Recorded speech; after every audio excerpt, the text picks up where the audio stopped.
Bismillahirrahmanirrahim. Assalamualaikum warahmatullahi wabarakatuh.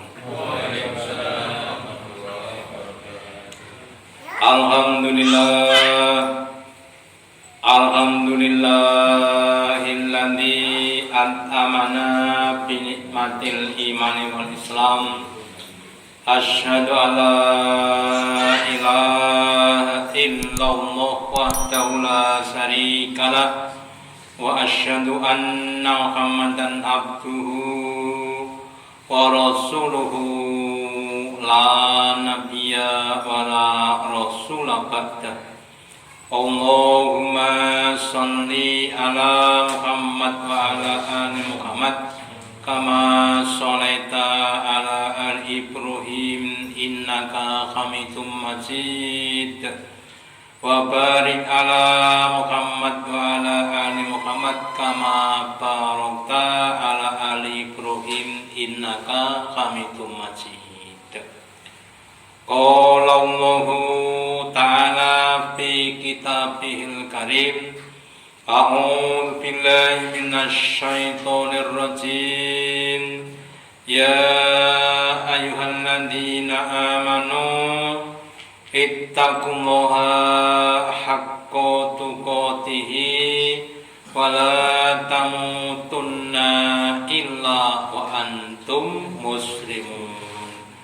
Wa qala Rasulullah sallallahu alaihi wasallam, mathalul alim alal abid kal qamari ala sairil kawakib.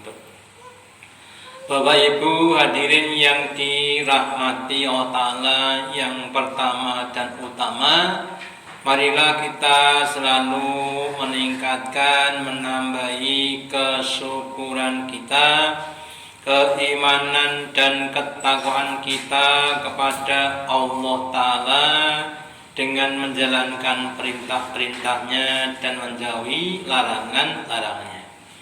Untuk memaksimalkan takwa kita, maka dibutuhkan ilmu, atau dengan ilmu maka kita bisa memaksimalkan ketakwaan kepada Allah Ta'ala. Maka di dalam Islam mencari ilmu, mengajarkan ilmu merupakan kewajiban bagi setiap orang-orang muslim.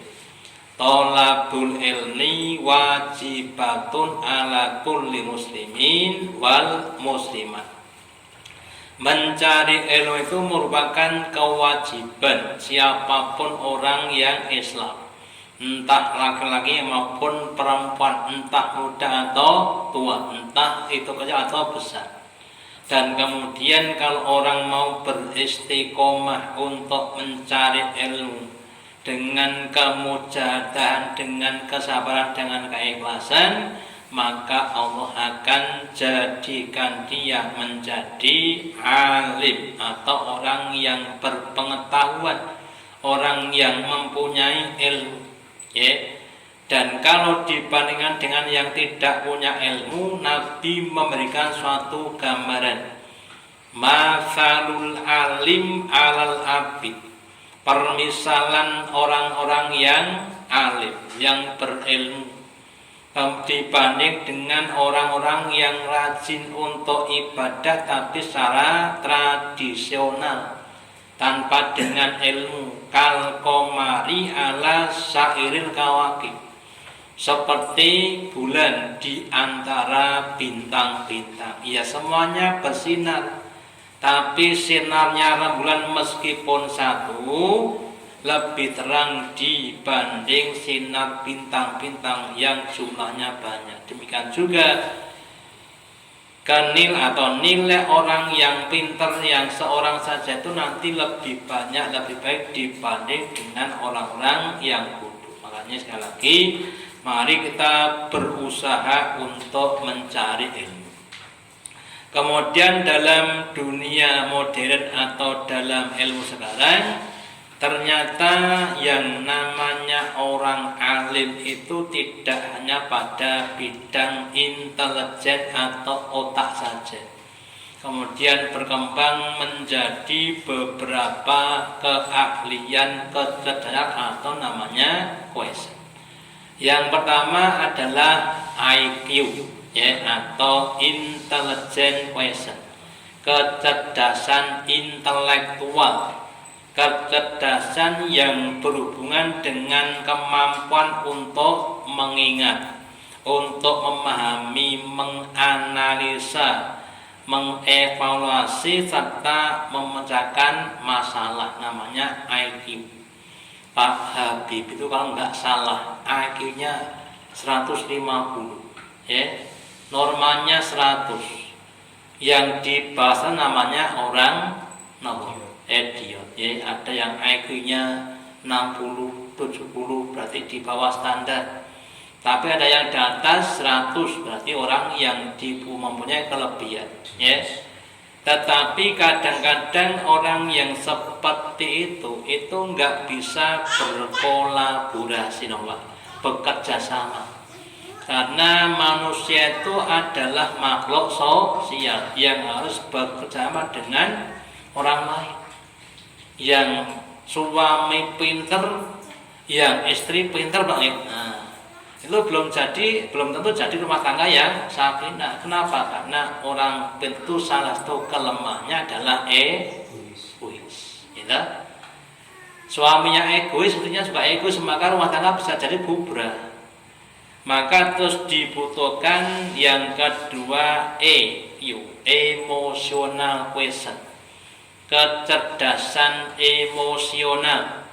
Kecerdasan yang berhubungan dengan kemampuan diri untuk mengontrol perasaan, mengontrol rasa marah, mengenali, memahami perasaan orang lain, adaptasi dengan lingkungan, disiplin, tanggung jawab, kerjasama, dan juga punya namanya komitmen, punya kesungguhan, ya. Jadi kalau dia punya EQ yang tinggi, maka dia akan mudah untuk beradaptasi, mudah untuk bekerja sama dengan orang lain, mudah untuk memahami perasaan orang lain. Contoh Pak, contoh saja. Kalau panjenengan melihat anak-anak gojek di masjid niku biasanya nesu napa guyu. Kenapa? Karena panjenengan tidak memahami perasaan anak-anak. Yang namanya anak itu kan memang sukanya kan bermain, ya, maka perlunya disalurkan. Nah, ini sudah azan, ya kan? Sekarang sholat dulu, habis sholat nanti gojek nggak masalah. Yang penting sekarang sholat dulu, ya, itu akan tersalurkan. Kalau diseneni ya, kemudian dimari, kemudian nggak pada ke masjid. 20 tahun yang akan datang masjidnya nggak ada orangnya. Ya, itu contoh saja. Ya. Kemudian yang ketiga adalah SQ, spiritual quotient, kemampuan spiritual ataupun kecerdasan spiritual yang berhubungan dengan namanya kejujuran.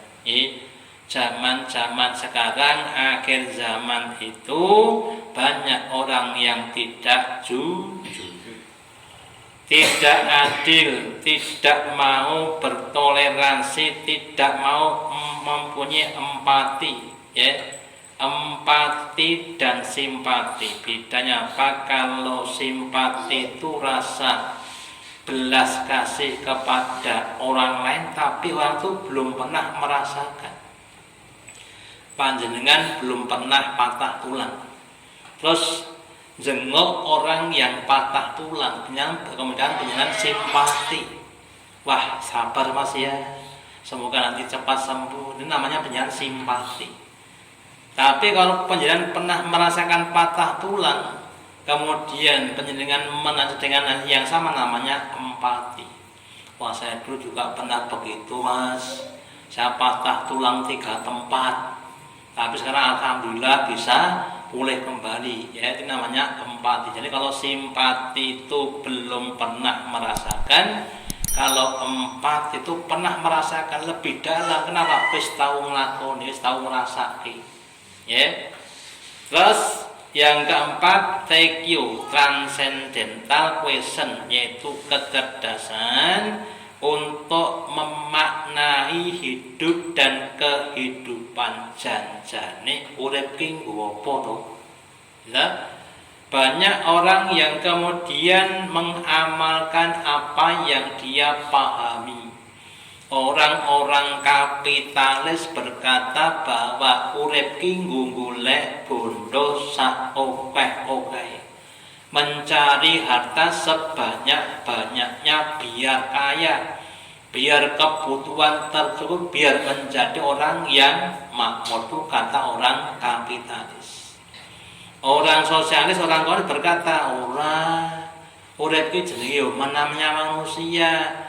Kita harus sama-sama mempunyai rasa saling membantu. Maka kemudian orang satu memahami hidupnya untuk bekerja sama dengan orang lain. Orang seni mengatakan urip ki dienggo seneng-seneng, sing penting lah seneng. Ya. Orang-orang juga begitu. Orang sekarang mengatakan hidup itu untuk menjaga kesehatan dan lain sebagainya. Lah kemudian menurut Islam hidup itu adalah untuk beribadah. Wa ma khalaqtul jinna wal insa illa liya'budun. Entah kamu mencari harta, entah kamu membantu tetangga, entah kamu berolahraga, entah kamu bersenang-senang, semuanya itu dalam koridor untuk beribadah kepada Allah. Yang jadi petani menyangkul sawah, yang jadi pedagang jualan di pasar, yang jadi guru mengajar di sekolah dan sebagainya, itu semua dalam rangka ibadah. Bantu tetangganya yang kekurangan dengan infak sedekahnya, bantu bapak ibunya dan sebagainya, itu dalam rangka ibadah. Makan makanan yang halal dan thayyibat juga dalam rangka ibadah kepada Allah. Maka kita sebagai orang beriman harus mempunyai kecerdasan transendental tadi, ya, memaknai bahwa hidup kita ini adalah untuk beribadah kepada Allah. Jadi tujuannya tidak untuk dunia tapi untuk akhirat. Dan bahkan Nabi bersabda dalam hadisnya, al-kayyisu man danan nafsahu wa anali ma badal maut. Orang yang cerdas itu orang yang mampu untuk menekan, mengendalikan nafsunya. Hawa nafsu ditundukkan supaya mengikuti apa yang ditetapkan oleh Allah dan Rasulnya. Wa amila lima ba'dal mauti, dan beramal di dunia itu bukan untuk dunia tapi untuk kehidupan setelah mati. Ya. Kita semua jangan sampai maaf saja hidup hanya untuk dunia. Kenapa? Karena kalau kita hidup untuk dunia dan kita sudah meninggalkan dunia, kita nggak dapat apa-apa. Keluarga kita, rumah kita, dan lain sebagainya tidak ada manfaat ketika orang sudah meninggal dunia. Terus kemudian Nabi bersabda bahwa orang yang dikehendaki Allah menjadi orang yang baik, maka salah satu cirinya adalah dia akan difahamkan kepada agama.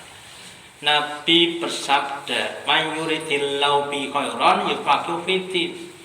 Barang siapa yang dikehendaki Allah menjadi orang yang baik, orang yang berhasil hidupnya, orang yang cerdas, mempunyai kecerdasan, itu adalah orang yang difahamkan Allah kepada agama. Contoh, ya, orang paham kepada agama itu kira-kira kalau dimaki-maki oleh orang lain tuh kira-kira nesu nopo guyu kira-kira.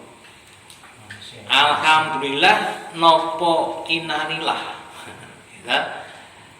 Di dalam Quran diterangkan bahwa idfa billadzi hiya ahsan. Tolaklah, balaslah orang lain dengan yang dia lebih bagus. Kalau kamu mau dan mampu membalas keburukan dengan kebaikan, maka seandainya di antara kamu dengan dia itu ada permusuhan, itu akan berubah menjadi waliyun haq, menjadi teman, kerabat. Dulu memusuhi kemudian diapii, punya tetangga, karena suatu masa kemudian kita jenenge wong Jawa niku jenenge jutaan.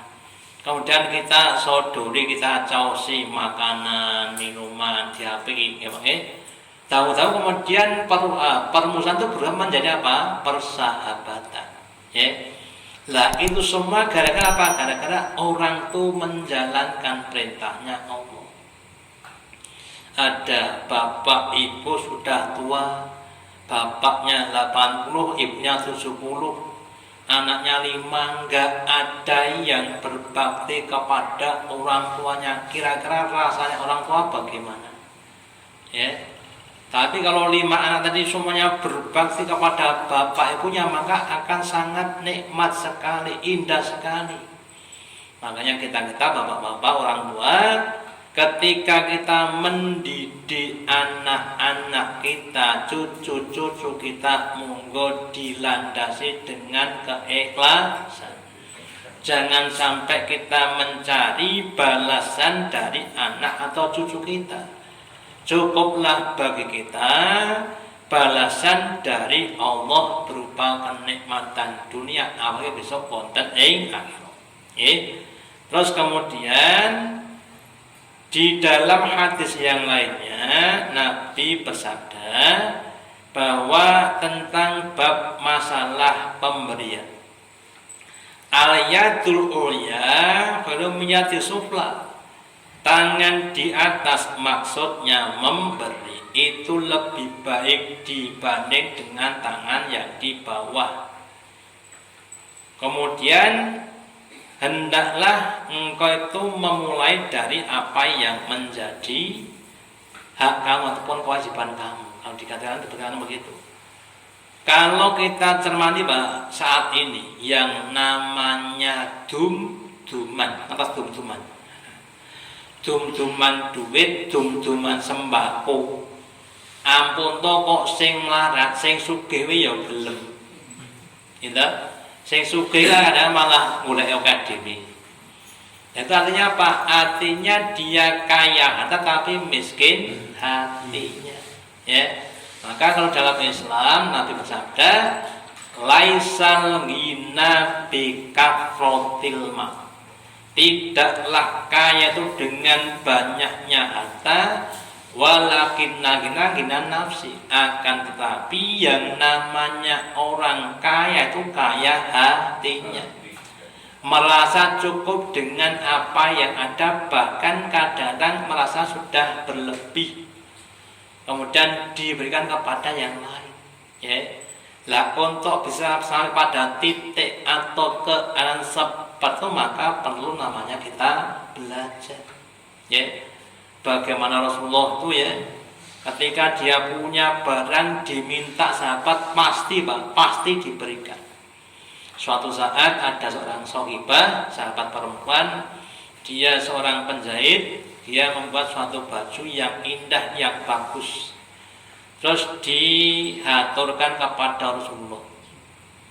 Terus dipakai untuk ngaji gini, Kemudian ketika dipakai ada sahabat yang bertanya, Rasulullah, kok bajunya bagus sekali? Oh iya, kenapa? Mbok tak mintanya. Saya mintanya dari Rasulullah. Oh iya sebentar ya, Rasulullah masuk ke kamar, ganti baju, langsung diberikan. Kira-kira yang lain bagaimana? Kamu tuh ngawur. Kamu tuh tahu kalau diminta nggak pernah ditolak. Mbok yo ngono, aja ngono kuwi mau. Mosok mbok jaluk. Gitu. Kemudian dia bilang, lah nek tak jaluk paling-paling mbok jaluk. Tak disisik. Gitu. Nah, itu seperti itu. Kenapa Rasulullah begitu? Karena dia yakin bahwa apa yang diinfakkan, apalagi barang-barang yang digunakan untuk kebaikan, dia akan dapat kebaikan-kebaikan. Ya makanya dia menjadi teladan umat seperti itu. Nah, kemudian kita juga begitu. Jangan sampai kita itu, maaf saja ya, keadaan kita tidak berubah ben wong jaga ke wong liya ya. Maka kalau dalam sebuah kalimatnya Kiai Haji Ahmad Dahlan pendiri Muhammadiyah, dia berkata, jangan kau tanya apa yang dapat kau minta dari Muhammadiyah, tapi tanyalah apa yang dapat kau berikan kepada Muhammadiyah. Salah satu presiden Amerika, saya agak lupa namanya, juga begitu. Jangan kau tanya apa yang dapat kau minta dari negara, tapi tanyakanlah apa yang dapat kau berikan kepada negara. Nah, terus kita juga begitu. Jangan kita tanya apa yang dapat kita minta dari orang lain, tapi tanyalah, carilah apa yang dapat kau berikan kepada orang lain. Apalagi ya, kalau orang dikasih uang itu biasanya senang pasti di bawah. Orang dikasih uang orang lain 1 juta, kira-kira senang apa sedih? Jadi kalau orang diberi senang itu sudah wajar. Tapi kalau memberi senang itu adalah luar biasa. Orang senang memberikan luar biasa karena dia sudah diberi kecerdasan. Ya. Apa yang diberikan pada orang itu bukan miliknya dia, hakikatnya juga rezeki dia lewat orang yang beri tadi. Si A beri uang kepada si B 100.000. Nah, 100.000 ada sebetulnya hakikatnya ya rezekinya si B, bukannya uang si A, tapi rezekinya si B. Cuma dilewatkan lewat si A, maka si A akan mendapatkan pahala dan akan mendapatkan ganti dari Allah. Allah berfirman, anfik alaika, infaklah kamu kepada tetanggamu, kepada teman kamu, nanti aku infaki. Jadi Allah sudah menjanjikan kepada orang yang suka infak, Allah akan memberikan infak kepadanya. Bahkan Nabi juga bersabda, la yang kusul malu bisodakotin bal yasdad. Tidak akan berkurang harta karena disodakokan, diinfakkan, dizakatkan, didermakan. Tapi justru akan apa? Bertambah dan bertambah. Nah, maka ini juga harus kita yakini, kemudian diamalkan dalam kehidupan sehari-hari ya. Kemudian yang lainnya dikatakan tentang amal-amal yang mulia. Apa contohnya yang mungkin belum banyak orang tahu tentang fadilah, keutamaan, pahalanya orang yang adzan dan di shaf pertama. Nabi bersabda, lau ya'lamun nasu ma fi nida. Seandainya orang itu tahu pahalanya adzan, wasofil awal, dan pahalanya orang yang salat di shaf awal, summa lam yatu illa aistahim. Kemudian saking banyaknya yang kepengen adzan, kepengen di shaf pertama, sehingga mereka tidak mempunyai cara kecuali harus berundi. Lastahamu, sungguh dia akan berundi sampai seperti itu. Ya, maka kita Bapak Ibu, kalau kita masih mempunyai anggapan senengane ngenteni adzan, jam piro to? Kok urung adzan? Yang sana juga begitu. Lah iya kok urung adzan. Yang sana juga begitu. Lah kabeh do ngenteni adzan, sing adzan sapa? Ya. Saya itu pernah cerita dengan murid saya di Mendungan bahwa satu adzan dia heran. Loh, mosok panjenengan adzan, Ustaz? Ya adzan kan saya orang Islam. Apa nek Ustaz rento adzan piye? Gitu. Ya. Nah, monggo kita seperti itu. Mumpung belum banyak yang tahu, monggo kesempatan itu dimanfaatkan. Apa sih palanya orang yang antan? Satu, semua makhluk yang mendengar, entah makhluk hidup maupun makhluk mati. Makhluk hidup contohnya manusia, binatang, gitu.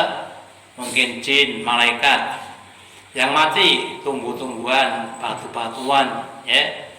Semua bisa akan menjadi apa? Saksi di hadapan Allah. Itu yang pertama. Yang kedua, yang namanya adzan itu kan panggilan sholat, ngajak sholat, memerintah orang untuk apa? Sholat. Man sanna fil islami sunatan hasanatan. Barang siapa yang dia mensunahkan, mengajak orang kepada kebaikan, falahu ajruha, maka baginya pahalanya. Ngajak sholat, pahala sholat. Wa ajruman amila ba'daha, dan ditambah dengan pahalanya orang-orang setelahnya yang datang sholat. Seandainya yang datang itu orang 30, maka yang akan tadi dapat satu amalannya ditambah 30 orang yang mengikutinya, tanpa mengurangi pahalanya orang yang mengikutinya. Kan enak sekali, ya. Yang ketiga, besok di akhirat Allah akan panjangkan lehernya, gune jadi tuh koyo banyak koyo jerapah, menunjukkan apa? Keindahannya. Loh, gitu. Makanya monggo kita usahakan beradzan di masjid-masjid kita. Apalagi kalau sudah bisa nemu istiqomah, alhamdulillah. Yang kedua, wasofil awal, sudah banyak diterangkan sejak kita mungkin SD, ya. Nah, ada kata-katakan sof pertama itu bagaikan itu kan menggambarkan untuk memudahkan. Bagaikan orang yang mendapatkan onta badanah. Sof kedua mendapatkan sapi. Sof ketiga kambing. Sof keempat ayam. Sof kelima telur. Sof 6 tidak diterangkan. Itu. Nah, itu kan kalau kita bandingkan, ya, kita bandingkan. Sof pertama 1 nolnya 5, pinten dulu? Duit 1 nolnya 5, 1.000 abang. Sof kedua 10.000. Ya, nolnya 4. Sof ketiga nolnya 3, 1.000. Sof keempat nolnya cuma 2, 1 kelincing. Nah, itu. Sof kelima 10 rupiah, gue saya enten apa mboten. Itu. Nah, seandainya masjid ditata uang seperti itu, kira-kira orang tuh berlatih nggak, Pak, untuk bisa pertama? Ya berlari nginep masjid. Ya, dan esok-esok 1.000 lumayan, bu sarapan. Ya. Nah, maka kembali pada ini, orang-orang yang bisa memahami seperti itu dan menjalankan adalah orang-orang yang mempunyai kecerdasan. Yang tidak, ya berarti nggak cerdas, ya. Dan kemudian mari kita kembalikan pada kita masing-masing, termasuk saya. Kira-kira kita cerdas apa tidak? Monggo dipersani sendiri-sendiri. Terus ada saya ini berikan, ya, suatu contoh.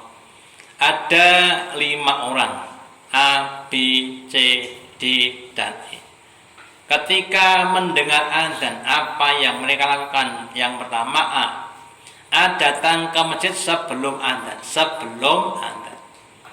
B datang setelah adzan sebelum iqamah. C datang setelah iqamah. D tidak datang di masjid tapi sholatnya di rumah. Si itu enggak sholat, Pak. Jadi kira-kira siapa yang paling cerdas? Yo A. Kenapa? Karena dia datang duluan. Pertanyaan berikutnya, kita seperti A, apa B, apa C, apa D, atau malah apa E? Yo sok-sok seperti A, Pak. Sok-sok. Awalnya nanti kalau penjenengan di Mekah, ya, di Mekah itu nanti datangnya jauh sebelum dikumandangkan adzan. Mau sholat asar tuh berangkatnya jam 2. Terus asar terus disambung dengan apa? Maghrib, sambung dengan isya. Jadi pulangnya isya, habisnya baru pulang. Ya. Kemudian subuh juga begitu. Subuh kadang-kadang berangkat ke masjid, kadang-kadang jam 3, jam 2 ke masjid, Pak. Ya, padahal kita tuh kadang-kadang adzan belum tangi. Masya Allah, gitu. Makanya kita monggo seandainya kita seperti D, sholatnya di rumah, monggo bisa seperti C, ya. C tadi apa datanya setelah komat sudah seperti C, kemudian insya Allah seperti B tadi dan seterusnya ada peningkatan. Nah demikian juga untuk amal yang lainnya, baca Quran, sedekah juga begitu. Sedekah pertama 1.000 rupiah, S3 sehari 1.000 saja, gitu. Kemudian sudah bisa 1.000, terus naik sehari 2.000 saja, ajak 2.000, tuh ya. Nah, monggo maaf saja untuk infak yauminya monggo diaktifkan kembali. Boten niajeng melarat. Insya Allah tambah kaya. Terus ditingkatkan lagi, mosok 2.000, anakku sing jaluk detak 2.000 kadang-kadang jaluk bolak-balik sedina ora mung pisan tok. Kemudian ditingkatkan 5.000. Kemudian seterusnya. Jadi kita harus meningkat. Demikian saja membaca Al-Quran, jangan cuma Ramadan saja, harus dikembangkan setiap hari, bermulazamah dengan Al-Quran. Monggo ditarget sendiri-sendiri sesuai dengan kemampuannya. 1 juz monggo, setengah juz monggo. Ya, ada orang bertanya kepada seorang ustaz, saya itu kalau baca Quran itu 1 juz nggak bisa, ya setengah juz. Kalau setengah nggak bisa, ya 1/4 juz. Kalau sholat nggak bisa, ya 1 lembar. Kalau nggak bisa, ya kamu banyak istighfar. Kenapa? Itu berarti kakean dosa. Jadi kalau orang tuh nggak bisa berbuat karena kakean dosa, kamu harus banyak istighfar dulu. Ya. Jadi mengajar untuk kita maaf saja kalau kita belum bisa mengamalkan amal-amal yang utama, ya berarti kita tuh masih banyak dosanya. Ya maka harus banyak istighfar. Ya. Terus kemudian ini menurut saya Pak, menurut saya tingkatan kecerdasan ruhaniyah saya bedakan menjadi 3. Ini menurut saya, artinya yang cocok ya monggo, enggak ya monggo, namanya kan pendapat. Ya. Yang pertama, kalau kita itu sudah mampu untuk menunaikan amal-amal yang wajib. Namanya kerjaan yang pertama yang paling dasar. Sholat wajib 5 waktu, puasa wajib Ramadan, selesai. Ya. Nanti katakan itu nanti juga akan masuk jannah. Ya. Berdasarkan hadis Nabi, ketika ada orang yang datang kepada Nabi dan kemudian dia bertanya, "Wahai Rasulullah, dulluni ala amalain idza amituhu dakhaltu jannah." Tunjukkan kepadaku suatu amalan yang jika aku amalkan aku akan masuk ke dalam surga. Kalau kemudian Nabi bersabda, kalau kamu ingin seperti itu, yang pertama, ta'budullaha wa la tusyriku bisai'an. Engkau hendaklah menyembah kepada Allah dan jangan menyekutukan dengan suatu apapun. Waktu sholat yang kedua, tegakkanlah sholat maktubah, sholat wajib 5 waktu, subuh, zuhur, asar, maghrib dan isya. Waktu adul zakata al-mafrudota, dan yang ketiga tunaikan zakat yang wajib, yang fardu, yaitu zakat harta kita dan zakat fitrah kita. Ya. Jadi kalau zakat yang kita wajib namanya sedekah atau infak. Kemudian watasmu Ramadan, dan kamu puasa bulan Ramadan, puasa wajib. Ya. Kemudian waladzi nafsi biyadihi, maka ketika orang tadi diberitahu seperti itu, beribadah kepada ataupun syahadat, ya, sholat, kemudian zakat, puasa, kemudian dia katakan demi zat yang jauh di tangannya ini akan saya amalkan, tidak saya tambah. Maka itu cukup untuk memasukkan ke dalam surga. Ning Nabi juga berkata, wa jannatu mi'atu darajah. Jannah surga itu 100 tingkat. Lah kalau dia cuma mengamalkan amal-amal yang pokok, yang dasar, ya maksudnya surga yang paling dasar. Ya saya dibagi 3 Pak, ya paling-paling ya nanti tingkatannya 1 sampai 33. Itu kan kelasnya kelas apa? Dasar, ya SD. Kemudian yang kedua adalah tingkatan menengah.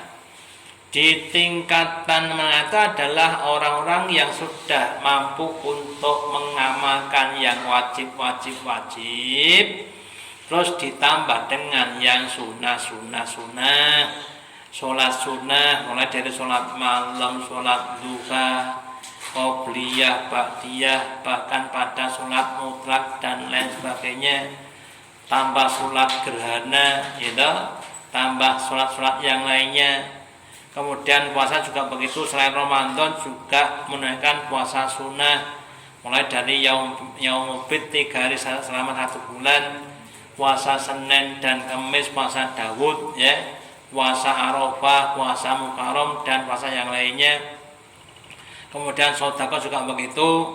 Setelah kita zakat yang wajib, kemudian zakat sunnah, yaitu apa? Sedekah, infak dan lain sebagainya. Lah kalau orang itu sudah menunaikan yang wajib, kemudian menambah yang sunnah, maka itu akan semakin mendekatkan dia kepada Allah Ta'ala. Maka dalam suatu hadisnya Nabi bersabda, sesungguhnya Allah Ta'ala itu ketika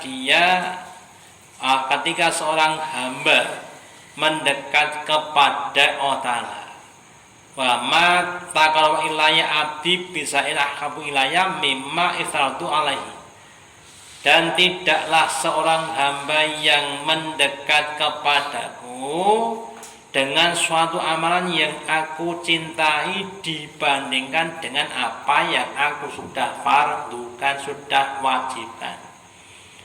Wa mayazalu abdi, dan kemudian setelah itu tidak henti-hentinya hambaku ya tarqabu ilayya, dia semakin mendekat kepadaku bin nafil, dengan nawafil, dengan amal-amal yang sunnah, hatta uhibu, sampai aku kemudian mencintainya. Pada ahbabtuhu, maka ketika aku cinta kepada hambaku, kuntu sam'ahu alladzi yasma'u bi, maka aku akan menjadi pendengarannya yang dia akan gunakan untuk mendengar. Jadi telinganya Allah akan mampu untuk mendengar kebaikan. Wa basarahu alladzi yabsurubi, dan aku akan menjadi matanya, penglihatannya yang dia menggunakan untuk melihat. Wa yadau allati yabtisu biha, dan aku akan menjadi tangannya yang dia gunakan untuk bekerja, beramal. Wa rijlahu allati yamsi biha, dan aku akan menjadi kakinya yang dia gunakan untuk berjalan. Wa in salani atau, dan jika dia minta kepadaku, maka aku akan memberinya. Walain, dan sungguh jika dia ista'adani, dia minta lindung kepadaku, akan aku berikan perlindungan. Contoh saja. Ada orang, saya agak lupa namanya, umurnya 11 tahun, itu sudah cacat Pak, nggak bisa berjalan, dia cuma bisa merangkak. Kemudian dia ke masjid 5 kali sehari dengan merangkak, itu cuma selama 60 tahun. Jadi usianya itu sejak 11 sampai umur 70 tahun lebih itu dia merangkak ke masjid. Kok ya bisa-bisanya? Karena Allah menguatkan. kakinya itu akan digantung dengan kesemangatan tadi. Contoh, ada orang namanya Abdullah bin Umi Maktum, seorang yang buta pada zaman Nabi. Dia rumahnya jauh dari masjid, dan di antara masjid dengan rumahnya ada sungai. Kalau pas hujan banjir, nggak ada penuntun untuk datang ke masjid, tapi dia 5 waktu tetap ke masjid. Ada sahabat Nabi namanya Sa'ban, rumahnya jauh dari masjid tapi nggak pernah terlambat untuk sholat berjamaah. Lah orang-orang sekarang termasuk kita, termasuk saya, kita masjidnya dengan rumah kita berapa jaraknya? Punya motor, ya bisa lari, bisa jalan, punya sepeda, kadang-kadang terlambat dan tidaknya banyak mananya. 5 waktu Pak. Ini untuk kita termasuk saya, bukan untuk yang lain. Jadi kita itu justru kalau ngaji itu adalah untuk apa? Kebaikan kita, untuk biar kita lebih baik. Perkara online mau dikasih nasihat ya monggo, belum ya monggo, belum ya monggo, nggak masalah. Ya, tapi yang penting adalah untuk kita. Ya. Nah, kemudian yang berikutnya, kalau kita sudah dekat dengan Allah Ta'ala, maka ketika kita minta akan diberi Allah. Kita bisa lihat orang-orang yang dekat dengan Allah Ta'ala seperti Nabi Ibrahim yang terkenal dengan nama Khalilullah, kekasihnya Allah. Ketika dia dibakar oleh Namrud, sudah dibunuh, diikat dengan tali, nggak bisa melepaskan diri, terus dilemparkan di sana ada api yang dibakar. Kemudian malaikat Jibril bertanya pada Nabi Ibrahim, "Wahai Ibrahim, maukah kamu saya tolong?" Kalau kita kira-kira bagaimana jawabannya? "Kowe tak tolong gelem ora, gelem mati kowe." Ya. Ibrahim berkata, "Ama antahlah, nek kowe kula mboten nurut. Ama antahlah, nek Allah saya mau." Sudah seperti itu ditolong malaikat Jibril itu enggak mau. Maunya apa? Allah. Ya. Nah, kalau kemudian katakan ya narukuni bardau sama Ibrahim. Yang nolong Allah Ta'ala cukup mengatakan atau berbenar atau memerintahkan ya naru, wahai api, dinginlah kamu. Kamu biasanya panas, iya, tapi sekarang kamu dinginlah. Dan selamatkan Ibrahim. Itu kemudian masuk di api, Pak. Lep. Orang yang lihat kira-kira bagaimana Pak? Orang kan wah senang mati Ibrahim. Ya, Pak, Maka ketika apinya semakin besar, kemudian kayunya semuanya terbakar sampai habis, semuanya terbakar. Bahkan tali yang lihat itu kemudian terbakar. Tapi kulitnya itu pun tidak terbakar sedikit pun. Itulah Allah Ta'ala. Tuhannya Ibrahim, Tuhannya Muhammad itu sama dengan Tuhan kita. Tuhannya sama, itu Allah Ta'ala. Janjinya ya sama.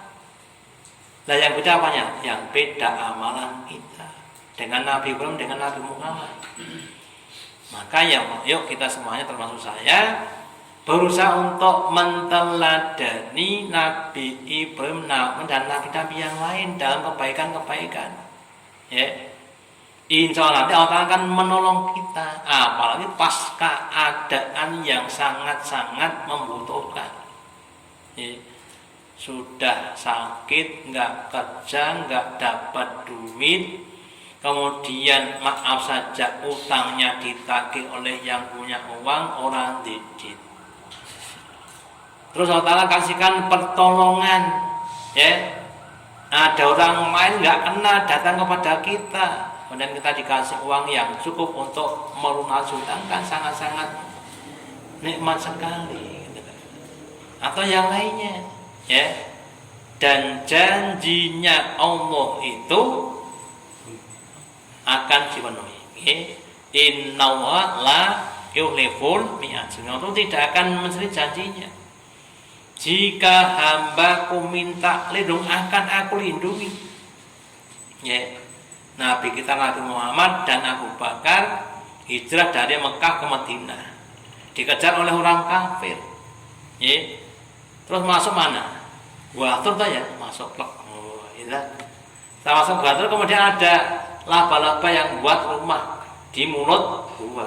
Akhirnya orang kafir ketika situ, Allah paling mahal orang mlebu rono, nek mlebu berarti wae Monggo ki ya mesti rusak, ora rusak ya berarti ra mlebu rono.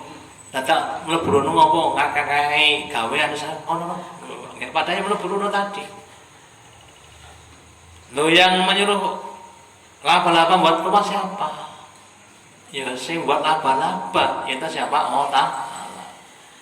Loh, kita harus memberikan ilmu kepada kita. Allah sangat mudah untuk membantu melindungi hambanya dengan cara apapun dia bisa. Kisahnya Nabi Musa dikejar Fir'aun juga begitu kan? Nah, maka monggo kita semuanya, monggo setelah wajib itu harus kita tambah dengan yang sunnah itu. Jangan sampai kita menganggap enteng perkara sunnah. Ya memang ketika kita masih SD, Pak Guru agama kita, termasuk Pak Guru agama saya itu mengatakan amal sunnah itu amal yang kalau dikerjakan dapat pahala, kalau tidak dikerjakan tidak apa-apa, tidak dosa. Akhirnya kadang-kadang orang kemudian nggak mau ngamalkan sunnah. Tapi kemudian dibalik, amal sunnah itu adalah amal yang ketika dikerjakan dapat pahala, ketika tidak dikerjakan eman. No. Kita kerja di perusahaan dapat gaji pokok tiap bulan, terus ada bonus akhir tahun, pas dijikok pripun? Eman, masuk rapopo ya rapopo. Ini ya eman. Gitu. Ya. Terus tingkat ketiga tingkat atas. Tingkat atas itu tingkat fadilah. Ya. Seperti Nabi Ibrahim dikatakan Allah wa idibtala Ibrahim rabbuhu bi kalimatin fa'atamahu. Surat Al-Baqarah ayat 124. Ketika Allah uji kepada Ibrahim dengan berbagai macam ujian perintahnya melihat anaknya dan sebagainya, itu semuanya dilakukan dengan sempurna. Ora sak-sae tapi sempurnanya bagaimana? Kita coba begitu, bagaimana sempurnanya sholat, sempurnanya sodako, sempurnanya taklim ngaji, sempurnanya bagaimana pada orang tua bagaimana, ya.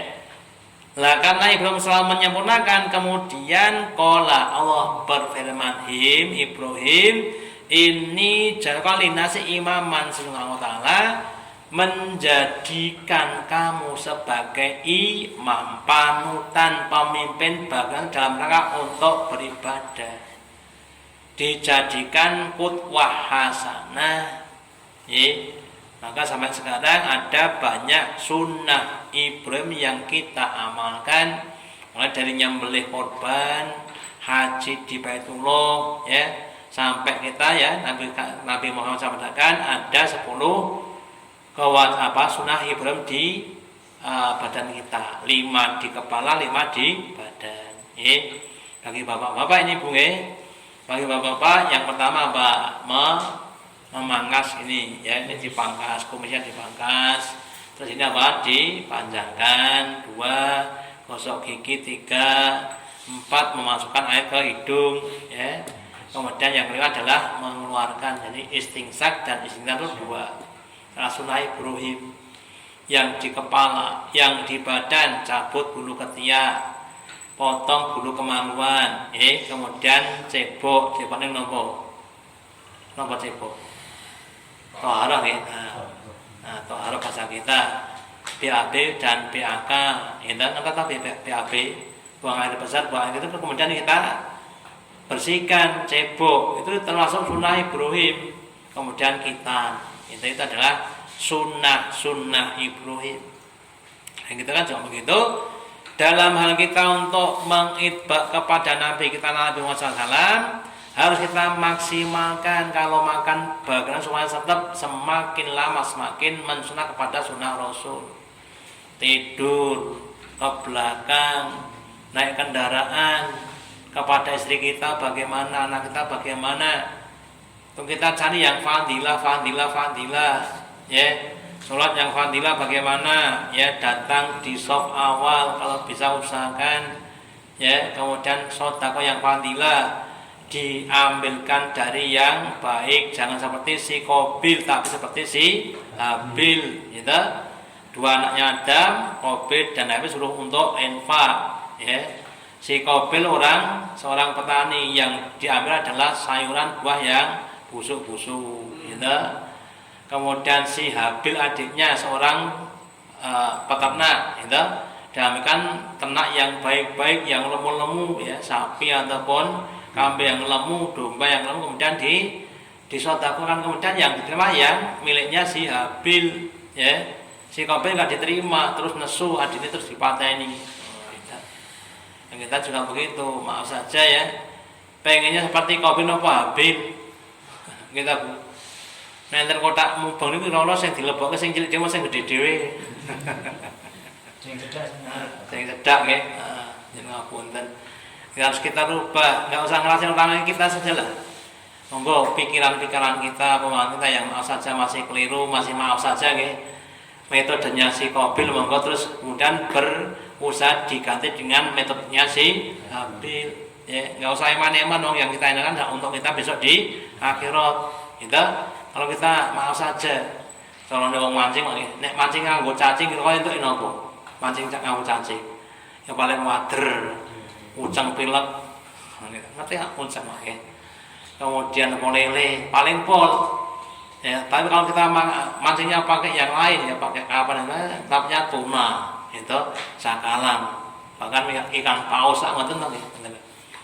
Nah demikian juga kalau kita beribadahnya cuma maaf saja kecil-kecil, nanti dapatnya kecil tadi, ya. Kadang-kadang tidak ada apa, tidak ada hasil luar biasa. Ya, nah monggo termasuk saya monggo ini yang emot-emot, kira-kira yang pernah enggak menerima sesuatu yang luar biasa. Bukan yang biasa tapi yang luar biasa. Jadi, contohnya apa? Contohnya mamanya nih. Contohnya mamanya. Bab masalah rezeki. Kita nek kados awake dhewe kurang lebih dapat rezeki sedina satu sasi niku 3 juta kan biasa. Jadi, terus suatu saat kita dapat rezeki cuma 100 juta, kan luar biasa. Gitu. Itu namanya orang yang sudah dikasih tadi kelebihan tadi. Atau yang lainnya bab sakit, ya nggak begitu. Jadi kalau sudah ada yang luar biasa tadi, maka itu akan menambah kita.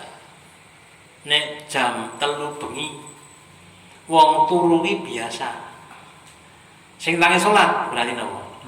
Luar biasa, gitu. Nah kita bagaimana? Nek mau cek turu terus berarti ya wong biasa-biasa.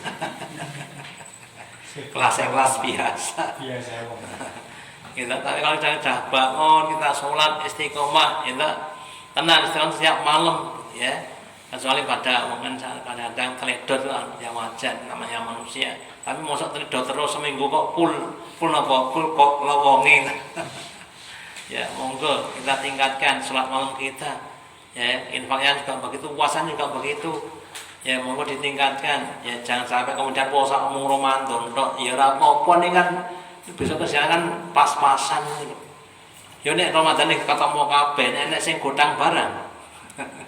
Lah, salat juga begitu nih, salat wajib tok, ya ora apa-apa. Ya ning mosok kowe salat wajib wis sempurna kemudian enggak ada yang godang, enggak ada yang buruk kan, perlu ditambah tadi. Nah, kemudian nanti kalau kita semakin mencari fadilah, Allah akan kasihkan kepada kita yang fadilah, rezeki yang fadilah, badan yang fadilah. Bagi badan niki ora cepet kesel ketika kita untuk kebaikan, ya. Kemudian kita harus juga fadilah yang ngapunten. Golek duit kali digoleki duit menak pundi. Golek duit kali digoleki duit pilih pundi. Nah, digolek duit, dan kalau punya nilai lebih, kalau nggak punya nilai lebih ya tidak bisa.